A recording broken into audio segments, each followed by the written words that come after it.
Good afternoon, this is Lynx. Um, I have a really special story to tell you guys today, and first of all, I'd like to thank all of you who've messaged me to say that you like the new format, the new way that I'm going about things, the way that I'm sharing my experiences with you. I appreciate it, and I'll tell you more about what caused that transformation. But I decided to do this one here at the gym because I'm going to share with you guys a lesson that I learned when I was in college that I think is really important, that I don't think people really realize. And it was actually at one of these. I don't know if you guys can see it. This is a ballet bar, and when I was a freshman in college, I decided that I knew how to dance and I was going to become a dancer. So I went to audition for the company at my college, and it was one of the most humbling experiences of my life, to say the least. I went and I was all dressed up. I was in, like dress pants, and I had a button-down shirt on, and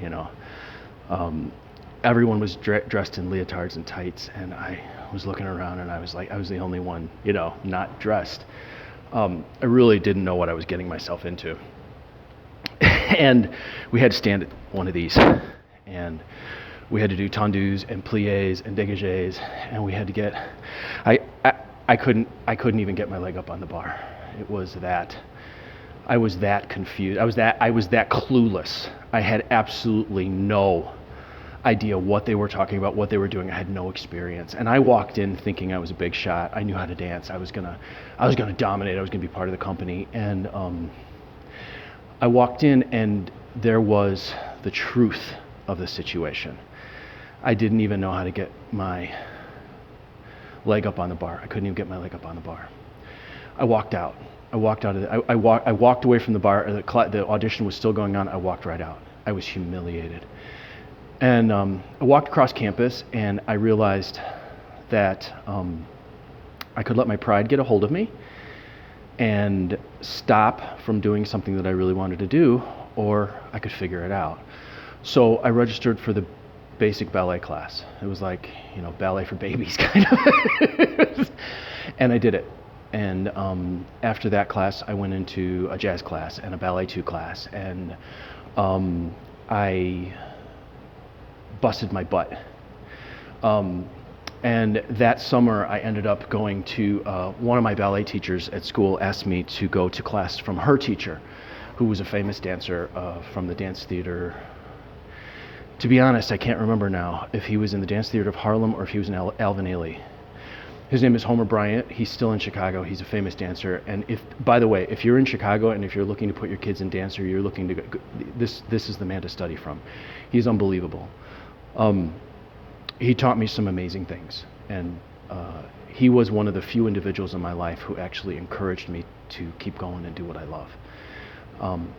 I didn't, in the end, pursue dance, but it taught me a lot of things, and eventually what I discovered was my initial impulse to go into dance was really, I think, a desire to go into martial arts, which later I really found that I loved. But I took it one step at a time. I took classes, and by the end of that year, I was in the dance company that I was trying to audition in, and I was choreographing my own first piece. So in 1 year time, I went from not even being able to get my leg up on the bar to I can still do it. So my point of this story is that you have to start where you are,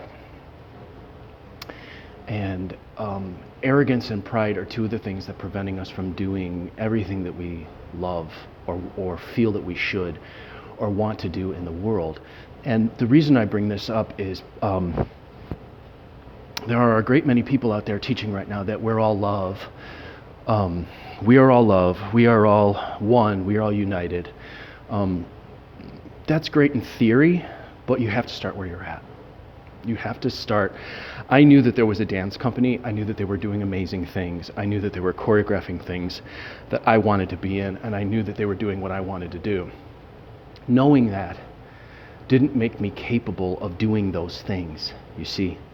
I had to start with where I was at before I could get to the point where I could actually get my leg up on the bar, much less be able to choreograph a group of people and polish something to be performed, much less be in a company. So think about this.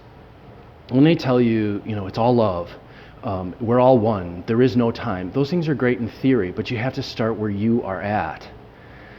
Some of you may not want to experience all love. Some of you may not feel like it's all one. And I'm not even agreeing that that is the case, what they're teaching. I'm just saying that if those are the things that you believe, don't put pressure on yourself to be where you're not. If I'd have gone into that company without learning the basics, I would have been a bigger fool than I was when I came in that class. So I took it for what it was, a really powerful lesson that taught me, start where you're at. I'm Lucky Links, as always, wishing you success and good fortune in all that you do. If you would like to schedule a reading with me, or if you would like to take one of my classes, I've got a class in tarot reading, I've got a class in crystal ball, I got a class in Mexican Loteria, which is a lot of fun. I got two classes in Lenormand, a Lenormand and a Grand Tableau, and I have a class in how to read playing cards. If you're interested in taking one of those classes, contact me, 779-302-8009, or conjurehope@gmail.com. Remember, start where you're at, and I swear, I really was a dancer, even though now I look like I ate one.